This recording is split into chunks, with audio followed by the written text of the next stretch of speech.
My name is Kelly Scott Long. I work for ITS Technologies and Logistics. I'm a yard engineer, conductor, and brakeman.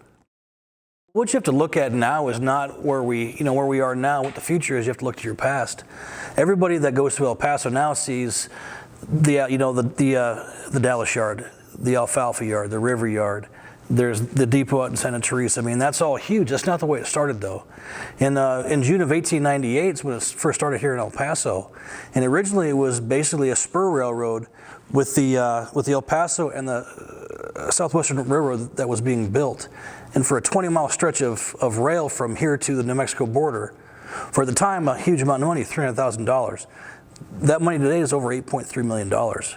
And it was all started because of the coal industry and the copper industry out there in New Mexico and in Arizona. If you take a ride out to Lawrenceburg, New Mexico, you pass one of the sidings called Phelps Dodge. That's the old mine, and the old mine spur track is still there. I mean, so that's how all this stuff started here, was because of all the coal and the copper.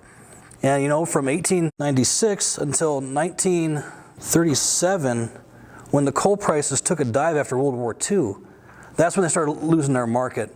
And in comes another big railroad, because that's what happens in the rail industry. Somebody bigger and better comes along, and they'll help you a little bit by taking all your business. And that's what happened with the Southern Pacific Railroad. In 1955, they took over all the major trackage rights out here in El Paso, and what is now the Sunset Service Unit. This older railroad stayed around until they folded in 1961. And with the Southern Pacific Railroad, it was a great railroad, really big, but they also got overcome by another bigger railroad, which is now what's in Paso now, the Union Pacific Railroad. Because it's always an ongoing thing changing, and it's just amazing of how we started with the old coal steamers and the wood steamers, to the oil steamers, to now our diesel electric locomotives that just go all over the world. It's just amazing stuff. So, and you think about when, it started here in, late 1800s till the 1950s when SP took over, until the late 90s when UP took over, all the trackage rights out of here. You realize how vast UP's grip is on freight in this country. Right now, there's currently over 50,000 employees, over 30,000 plus miles of trackage rights in the country. It goes everywhere.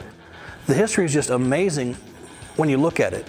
So if you never go to a museum and look at this old history, it's so neat and interesting to see where it started from to where it's become now.